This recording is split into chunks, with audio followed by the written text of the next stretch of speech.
Hi everyone, welcome back to our channel फिशो हमारी दुनिया। कैसे हो आप सब? होप करती हूँ कि आप सब अच्छे होंगे। और इतना दिन तक हम लोग ब्लॉग नहीं पोस्ट कर पाए, उसका रीज़न मैंने पिछले ब्लॉग में आप सभी को बताया है कि पिछले 15-16 दिन से हम लोगों ने कुछ भी शूट नहीं किया था, कुछ भी नहीं, क्योंकि घर पे जब इतना बड़ा इंसिडेंट हो जाता है तो ऑब्वियस सी बात है किसी के भी अंदर इतना हिम्मत नहीं होगा कि कुछ शूट कर पाए। और जस्ट एक दिन पहले ये इंसिडेंट जो हुआ ना मेरी सास का 11th ऑफ मे को हुआ था, और 10th मे को ही मैं ऐसे ही व्लॉग बना रही थी। फिर मैंने कुछ शूट किया कि मम्मी के लिए ही, कि उनकी तबीयत ख़राब है। मैंने सोचा काश और सभी की ब्लेसिंग्स की वजह से वो जल्दी रिकवर हो जाए, ठीक हो जाए, पर किसे पता था कि ऐसा हो जाएगा। तो हमारे लिए तो बहुत ही ज़्यादा ऐसा मोमेंट था ना।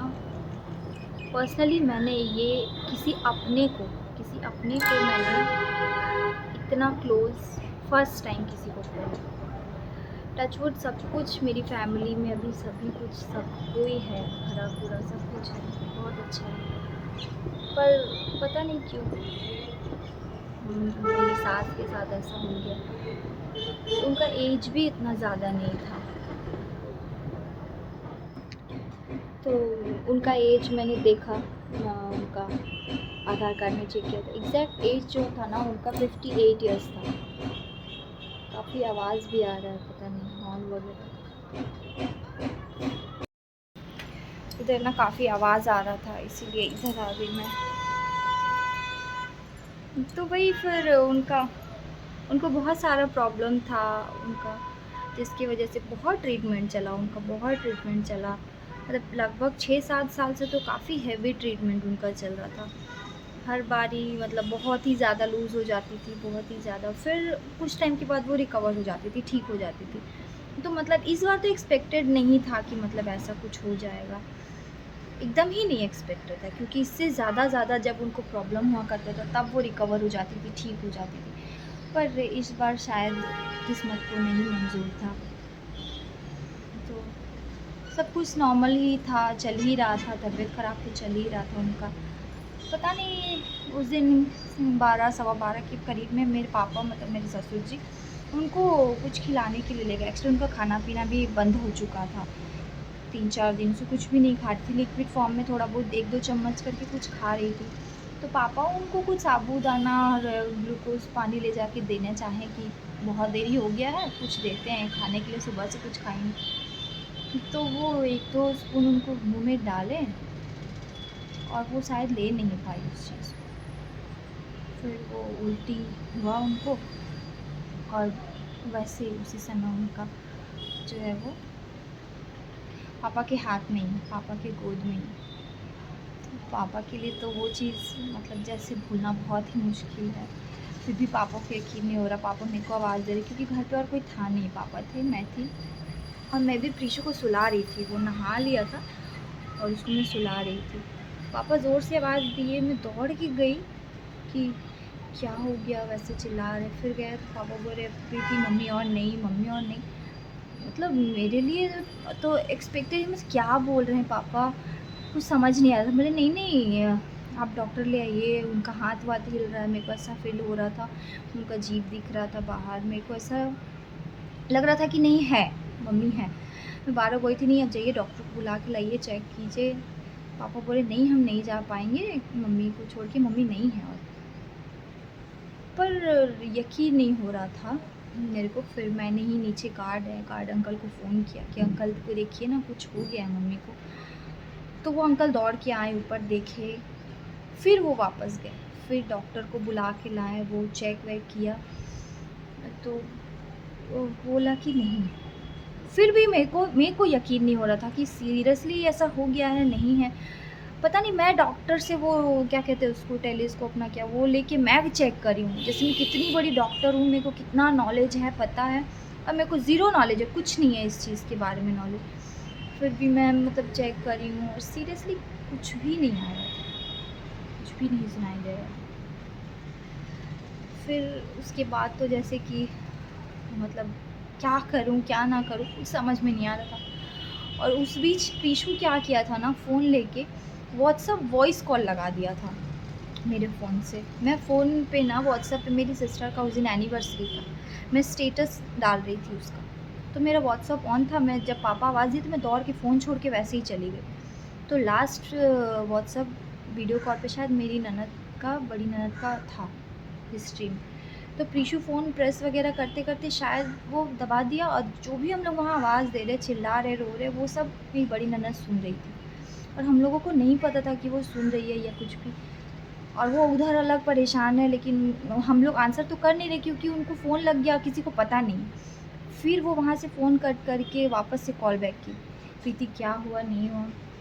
मेरे को तो कुछ समझ में नहीं आ रहा दी, क्या हुआ, नहीं हुआ, कुछ समझ में नहीं आ रहा, बहुत ही। फिर मैं प्रीशु के पापा को फ़ोन की, फ़ोन तो करी पर बोल नहीं पा रहे कि हुआ क्या है। फिर मैं बोली कि आप जल्दी से घर आओ, मम्मी का तबीयत ज़्यादा ख़राब है। बोल नहीं पा रहे कि क्या हुआ है, पर मम्मी उस वक़्त तक नहीं थी। फिर इसके पापा आए जैसे-तैसे। उनके लिए तो जैसे मानना एकदम पॉसिबल ही नहीं था। वो आके देखे, वो समझ गए थे कि अब नहीं है मम्मी। पर 1 सेकंड के लिए भी वो मतलब इस चीज़ को एक्सेप्ट नहीं किया कि अब मम्मी नहीं है। तुरंत उठा के मम्मी को लेके गए डॉक्टर के पास। ऐसे उफ़! वो सब चीज़ याद आ रहा ना तो यकीन नहीं हो रहा। उसके पापा तो मान ही नहीं रहे थे, मैंने आपको पहले भी बताया।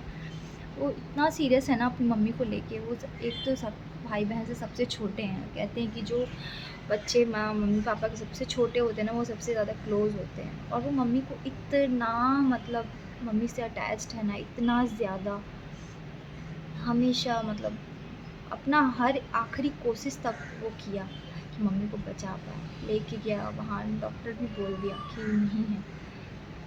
फिर भी ये रिक्वेस्ट कर रहा था कि सर देखिए ना, कुछ हो सकता है तो कुछ देखिए ना। पर नहीं हो सका, तो वो पॉसिबल ही नहीं था। फिर उसके बाद घर लाके जो भी हुआ, मेरी ननद आई, वो मोमेंट मतलब लाइफ का सबसे ख़राब था हम सबके लिए। मेरे लिए तो जैसे भूलना मुश्किल। मेरा क्या है ना, छोटा-छोटा चीज़ में मेरा दिमाग में बैठ जाता है, वो निकल नहीं पाता है। किसी और का मैं रास्ते में ऐसे अगर देख लेती हूँ तो वो रात भर मेरे दिमाग में ऐसे-ऐसे होते रहता है। और घर पे ऐसा हो गया ना, वो मेरे लिए तो मतलब बहुत ही ज़्यादा मुश्किल था, बहुत ही ज़्यादा। मतलब भूल नहीं पा रहे थे। और कुछ-कुछ था नियम वग़ैरह करना, वो सब करने के बाद तो कितने रात हम लोग सोए नहीं। नींद ही नहीं आता था, बस वही सब बात याद आएगा, वही सब चीज़। और घर पे मतलब कुछ टाइम के लिए तो मेरे को मतलब उस रूम में जाने से डर लग रहा था, ये कर रहा था, पर सबने बहुत समझाया कि माँ थी ना, कुछ नहीं होगा, माँ है वो, कुछ डरने का नहीं है, वो धीरे-धीरे आदत लग जाएगा। और सही बात है, माँ थी, वो क्या ही करेगी, कुछ गलत थोड़ी ना करेगी। और अगर दिखती है तो अच्छा है ना, देख पाना भी तो एक अच्छी चीज़ है। तो बहुत ही ज़्यादा मुश्किल था वो टाइम हम सबके लिए। बहुत अच्छी थी, मेरी सास बहुत अच्छी, हमेशा एक माँ जैसा प्यार करना, मतलब बहुत बहुत अच्छी है मेरी सास। मेरी सास ससुर दोनों ही हमेशा मेरे को एक बेटी की तरह प्यार मिला। यहाँ ससुराल में कभी फ़ील ही नहीं हुआ कि मैं मतलब ससुराल में हूँ, काम का प्रेशर ये सब कुछ भी नहीं। अब थोड़ा बहुत करने लगी हूँ, पर स्टार्टिंग में तो बस ऑफ़िस जाना, घर पे रहना, काम का तो कोई लोड ही नहीं था। पर पता नहीं, शायद अच्छे लोगों को ही भगवान जल्दी अपने पास बुला लेते हैं। इसके पापा का तो जो कंडीशन था ना, वो तो मैं मतलब एक्सप्रेस कर ही नहीं सकती। उनके लिए तो जैसे एकदम नामुमकिन था वो मानना। अभी भी वो मतलब हर एक छोटे-छोटे चीज़ में, हर एक छोटे-छोटे चीज़ में याद करते हैं, मम्मी को रोते हैं। बहुत बार हम सबके सामने एक्सप्रेस नहीं करते हैं क्योंकि मेल पर्सन का होता है ना कि वो लोग अपनी तकलीफ़ किसी के सामने नहीं करते एक्सप्रेस, पर समझ आ जाता है। तो सबसे ज़्यादा क्रिटिकल अगर किसी के लिए है तो वो प्रीशु के पापा के लिए और दादा के लिए प्रीशु का, क्योंकि उनके हाथ में वो उनको छोड़ के चली गई ना। बहुत बहुत ही ज़्यादा मतलब वो सब चीज़ हम लोग पुराना मोमेंट मिस करते हैं, बहुत याद आता है वो सब चीज़। उनका कुछ भी छोटा छोटा चीज़ देख के याद करना उनको, बहुत कुछ बहुत मुश्किल होता है। मतलब कैसा होता है ना, सडनली कोई साथ में रहते रहते हमें छोड़ के चला जाता है, और जाता भी है तो ऐसा है कि मतलब फिर वापस ही नहीं आता। सॉरी सॉरी, वो थोड़ा बात करते करते ना बहुत सारी चीज़ें याद आने लगती है। प्रीशु भी आ गया, देखिए ये इतना छोटा है ना, इससे भी हम लोग अगर पूछते हैं ना दादी कहाँ दादी, तो ऐसे करता है। अभी बहुत लोग बोलते छोड़ दो इसको मत पूछो, तो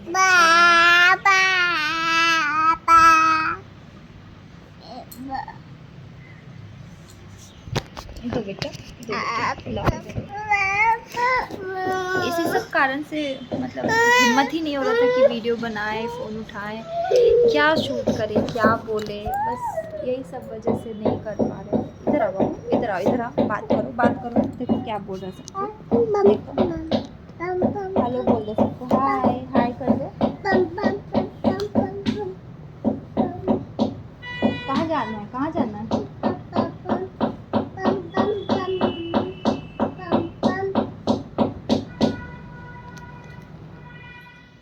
वो प्रीशु बहुत परेशान कर रहा था, इसलिए बार बार पॉज करना पड़ जा रहा वीडियो, तंग कर रहा बहुत। तो यही सारा रीज़न था व्लॉग वीडियोस नहीं बनाने का, नहीं शूट करने का। बहुत अभी मुश्किल हो रहा है हम सब के लिए, प्रीशु के पापा के लिए। मैं जब सिर्फ 4 साल से यहाँ इस फैमिली में आई हूँ, इस फैमिली से जुड़ी हूँ, तो मेरे लिए इतना क्रिटिकल है ये सिचुएशन को फेस करना। तो ऑब्वियस सी बात है, वो तो माँ है उसकी, बचपन से सारी चीज़ें उसको एक एक करके सारी चीज़ें याद आ रही है, बार बार रिकॉल हो रहा है सारा चीज़। तो बहुत मुश्किल होता है पापा के लिए, उनकी वाइफ़ थी, कितना मुश्किल होता है। हर एक चीज़ आप अपनी वाइफ से शेयर करते हो, फिर सडनली वो इंसान आपसे इतना दूर चला जाता है कि फिर कभी वापस नहीं आता। तो अब वो किसके साथ कुछ शेयर करेंगे या कुछ भी। ऐसे हम लोग तो हमेशा ऐसा फील करवा रहे हैं उनको कि पापा को कभी उनकी याद ना आए या फिर कुछ भी ऐसा हो, लेकिन उनकी कमी तो कोई नहीं पूरी कर सकता है। अभी इस सिचुएशन में है ना, प्रीशु की वजह से हमारे घर का माहौल बहुत ही ज़्यादा मतलब कोशिश करें हम कि चेंज हो जाए, मूव कर जाए। प्रीशु सबको अपने में इन्वॉल्व किए हुए रह रहा है, पापा को, मेरे को, अपने पापा को, बहुत ही ज़्यादा। तो अभी तो हम सबको बहुत टाइम लगेगा इस फेज़ से बाहर आने में, बहुत टाइम, क्योंकि हर एक चीज़ में उनकी याद बसी हुई है। खाना बनाओ तो जल्दी, मतलब एक टाइम था उनका कि हाँ इस टाइम पे उनको खाना चाहिए। अब तो लग रहा है खाना बनाने का ही दिल नहीं करता है, बना के रखा है, कोई खाने वाला नहीं, पूछो 10 बार कोई खाना नहीं चाहता, मन नहीं करता। तो ये फेज़ बहुत ज़्यादा हम सब के लिए मुश्किल हो रहा है अभी। और जब ये सब कुछ हुआ था तो फिर तो मतलब हमारे यहाँ तो कुछ था ही नहीं ऐसा कि कर पाएँ हम लोग, हिम्मत ही नहीं थी। फिर मेरी बड़ी ननद आई थी, वो इतने दिन तक 13-14 दिन तक हमारे साथ थी, सब कुछ संभाली। हम लोगों को बहुत हिम्मत मिला उनसे, बहुत ही ज़्यादा। हम सब मम्मी का ही रूप उनमें देखते हैं, वो पूरी तरह से माँ की एक परछाई कहलाता है ना, वो है मेरी बड़ी ननद। बहुत संभाली हम लोगों को, इतने दिन तक हम सब के साथ थी।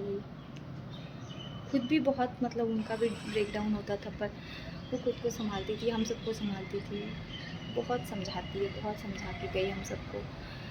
मतलब लास्ट में जब मेरी छोटी वाली भी ननद आई, लास्ट में तो ऐसा लगने लगा था ना कि घर में कोई फंक्शन है, इतने लोग जब आ रहे थे। तो फिर जब सारा काम ख़त्म हुआ, सभी लोग चले गए, मेरी दोनों ननद एक ही दिन चली गई। उस दिन तो मतलब इतना ख़राब लग रहा था कि मतलब कुछ कह नहीं सकते, इतना ज़्यादा उस दिन ख़राब लग रहा था। मुझे लगा था घर में कोई है ही नहीं, क्या करें, किससे बोलें, क्या करें। जितना भी हो, एक फ़ीमेल का होना ज़रूरी होता है ना फ़ीमेल के लिए। तो फिर भी उनसे बात करती हूँ फ़ोन करके, जब भी मन ख़राब होता है या कुछ भी उनसे डिस्कस करती हूँ। सबका अपना घर है, अपनी लाइफ़ है, कब तक वो भी यहाँ रहेंगी बच्चों के साथ। जीजू का भी काम हैम्पर होता, तो फिर चली गई। वो लोग भी काम वाम ख़त्म हुआ, 1-2 दिन के बाद वो लोग भी चले गए। अब बहुत मुश्किल हो रहा है, फिर भी हम लोग कोशिश कर रहे हैं जितना जल्दी हो सके मूव करें। भूलना तो मुश्किल है, उनको भूल तो नहीं सकते हम लोग, पर लाइफ़ है, ऐसे ही चलना पड़ता है। बहुत लोग समझाते हैं हमें, बहुत कोई कि कुछ नहीं होगा, सब कुछ ठीक हो जाएगा, डरना नहीं है। बहुत लोग समझाते हैं, है ना, इतने सारे लोग हैं ना, पर फिर भी दिल में एक रहता है थोड़ा-सा कुछ, हर चीज़ में याद आ जाता है। इसके पापा नहीं भूल पाते, वो हर एक चीज़ में ये याद करते हैं, मम्मी यहाँ खाती थी, ये करती थी, बहुत चीज़। तो बहुत मुश्किल हो रहा था उस वक़्त। दीदी थी तो सँभाल रही थी, सब चीज़ मैनेज कर रही थी। देखते हैं आगे क्या होता है। तो आज के लिए इतना ही, कल से देखते हैं क्या शूट करते हैं, नहीं शूट करते, जो पॉसिबल होगा जितना होगा करेंगे। और कुछ-कुछ क्लिपिंग्स लिए हैं हमने, मतलब मम्मी के जो भी हो रहे थे काम वाम, थोड़े-थोड़े हैं, ज़्यादा नहीं। वो मैं इसके बाद वाले ब्लॉग में दिखाऊँगी आप सबको ऐड करके। तो चलिए फिर मिलते हैं कल। आप सब मम्मी के लिए, मेरी सास के लिए अपना-अपना प्यारा-प्यारा ब्लेसिंग्स करें कि वो जहाँ भी हो अच्छे से रहें। और कुछ नहीं, कल मिलते हैं एक नए ब्लॉग के साथ। तब तक के लिए बाय बाय। हमारे चैनल को सपोर्ट करें, like, comment, share and subscribe करें। Thank you.